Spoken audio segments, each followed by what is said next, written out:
আবার তালের বড়া এই সিজনে না খেলে কিন্তু একদমই জমবে না। এই তালের বড়া খাস্তা মুচমুচে যদি এইরকম ভাবে তৈরি হয়ে যায় তাহলে তো আর কোনো টেস্টের কথাই নেই। তো চলো আজকে সেই রেসিপিটাই আপনাদের সাথে শেয়ার করা যাক। তার জন্য নিয়েছি আমি তাল, কালো বড় একটা তাল নিয়েছি। আর তালটা কেমন ভাবে বোঝা যাবে যে এটা পাকা আছে কিনা, তালের যে কালো কালো যে দাগগুলো যাওয়া, তাছাড়া এই লাল লাল রং দেখেই বুঝতে পারবেন যে আমাদের তালটা একদমই পাকা আছে। তালের যে পালটা সেটা বের করতে অনেকটাই বেশি কষ্ট, তবে আজ আমি এমন সিস্টেম দেখাবো সেটা একদমই সহজভাবে তালের যে পুরো রসটা সেটা বেরিয়ে চলে আসবে। সেই জন্য তালের যেই পাতাগুলো সেটা কিন্তু ফেলে দিতে হবে, ওটা এইভাবে হাত দিলে ছাড়ালে অপশনাল খুব সুন্দরভাবে ছেড়ে চলে আসবে।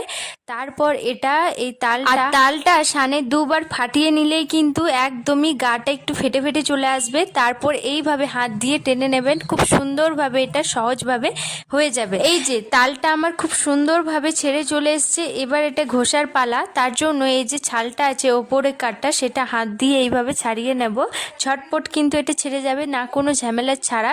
তারপরে একটা আমি ছাকনা নিয়েছি, এই ছাকনাটা আপনাদের বাড়িতে যদি থাকে তাহলে কিন্তু খুব ভালোই হয়। ছালটা ছাড়ানোর পর নর্মাল জল নিয়েছি আর তালের মধ্যে দিয়ে হাতের সাহায্যে তালটাকে চটকিয়ে দেব, তাছাড়া কি হবে সুন্দরভাবে তালটা বেরিয়ে চলে আসবে। সেই জন্য এটা অবশ্যই করবেন। যে কোনো জিনিস একটা সিস্টেম থাকে করার, সেটা কিন্তু সুবিধা হয়। অবশ্যই এই জিনিসটা আপনারা ফলো করো, ঠিকঠাক মতো জিনিসটা হবে। এই যে একটা ছাকনা নিয়েছি, এটার মধ্যে এইভাবে ছেঁকে ছেঁকে আমি পুরো তালটাই বের করে নিয়েছি। আর এই তালটা কিন্তু রিটার্ন আর আমি ছাকবো না।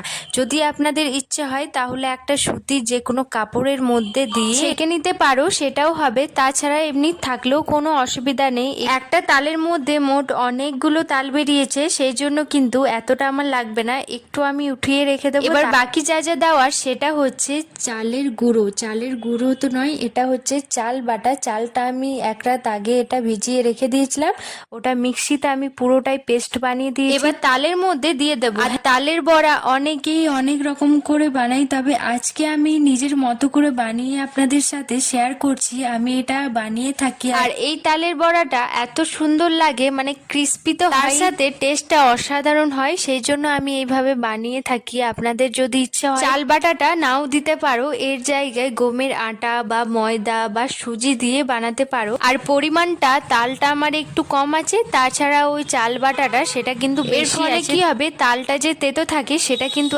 একদমই লাগবে না। সেই জন্য এইভাবে আপনারা বানাতে চেষ্টা করবেন। এবার নিয়েছি গুড়, তো এই গুড়টা আমি দিচ্ছি। আপনাদের যদি গুড় না ইচ্ছে হয় তাহলে আপনারা চিনি ইউজ করতে পারো, গুড়